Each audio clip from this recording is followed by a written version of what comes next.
Kali ini kita akan mempelajari mengenai topografi daripada core atau jantung. Jadi letak jantung secara anatomi. Nah, mungkin sebelumnya kita sudah tahu ya, dari video sebelumnya juga sudah saya jelaskan bahwa core itu terletak pada mediastinum media. Nah, bagaimana pembagian mediastinum yang merupakan bagian dari regiotoraks ini sudah juga dijelaskan pada video sebelumnya. Nah, kalau kita lihat selanjutnya, core ini dia terletak pada rongga toraks ya. Rongga toraks, kemudian letaknya itu sedikit ke arah kiri ya. Kemudian batas-batasnya sendiri, kalau dari anterior itu dia berbatasan dengan sternum dengan costa.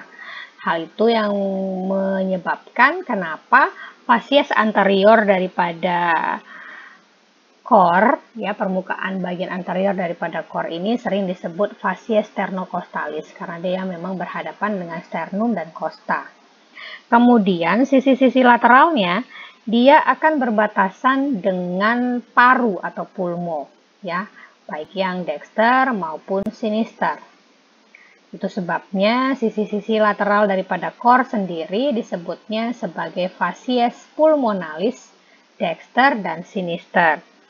Jadi kalau kita kembalikan parunya, kita hilangkan. Nah, ini adalah fasies pulmonalis dexter, ini adalah sinister ya. Kita lepaskan nih supaya lebih jelas. Jadi kalau ini tadi yang anterior ini adalah fasies sternocostalis, lateral ini yang kanan adalah fasies pulmonalis dexter, untuk yang kiri fasies pulmonalis sinister. Kemudian selanjutnya untuk bagian inferior, ya, dari arah inferior, si core ini akan berbatasan dengan diafragma, ya. Ini juga sudah dibahas pada bagian yang video yang saya membahas mediastinum, bahwa diafragma itu memisahkan antara rongga torak dengan rongga abdomen. Ya, jadi ada diafragma di bawah sini. Hal itu yang menyebabkan kenapa bagian inferior, permukaan inferior jantung ini sering kita sebut dengan fasies diafragmatika. Nah, selanjutnya yang perlu kita ketahui adalah letak apex cordis. Nah, apex cordis itu merupakan bagian paling distal dan anterior daripada core atau jantung, ya. Dia berbentuk seperti kerucut atau konus ya, ada ujungnya di bagian distal dan anterior jantung. Jadi kalau kita lihat, nah ini adalah gambaran daripada apex cordis. Nah, apex cordis ini letaknya pada bagian anterior dan inferior daripada core ini sendiri. Nah, dia terletak pada spasium intercostalis 5. Ya, spasium intercostalis 5 kalau kita lihat ya. Nah, mungkin lihat dari bawah seperti ini ya. Nah, ini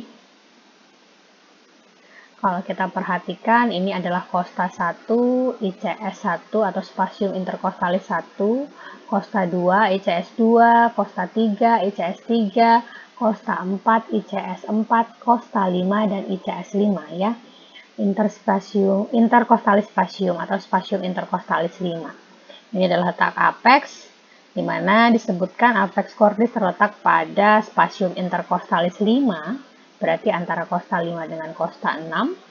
Kemudian kalau kita lihat dari proyeksi garis tengah tubuh, midline, itu sekitar 9 cm di sisi lateral sinistra. Ya, 9 cm dari garis tengah tubuh atau midline. Atau kalaupun kita proyeksikan dari clavikula, dia tepat pada linea mid clavicularis. Nah, apex ini merupakan tempat yang paling tepat untuk kita melakukan pemeriksaan auskultasi untuk mendengarkan heart rate, yang menghitung heart rate atau frekuensi jantung. Nah, berkebalikan dengan letak apex, kita ada temukan basis ya. Berarti kita lihat dari sisi posterior seperti ini. Nah, kita bisa melihat basis. Nah, basis ini letaknya posterior dan superior daripada core ini sendiri. Jadi kalau kita lihat pada basis ini akan terlihat banyak pembuluh darah yang keluar maupun yang bermuara ke jantung. Nah, basis cordis ini sendiri dia akan terletak pada atau dia akan setara dengan thoracalis atau vertebra thoracalis 6 dan 9 di arah posterior. Jadi kalau kita lihat gambarannya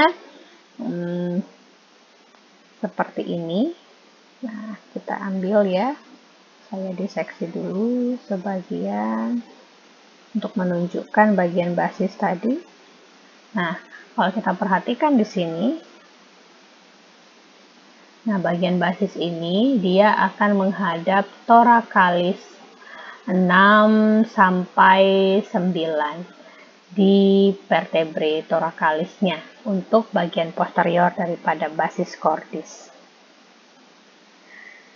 Baik, itu dia mengenai topografi daripada core atau organ jantung. Selanjutnya kita akan membahas anatomi permukaan luar daripada jantung.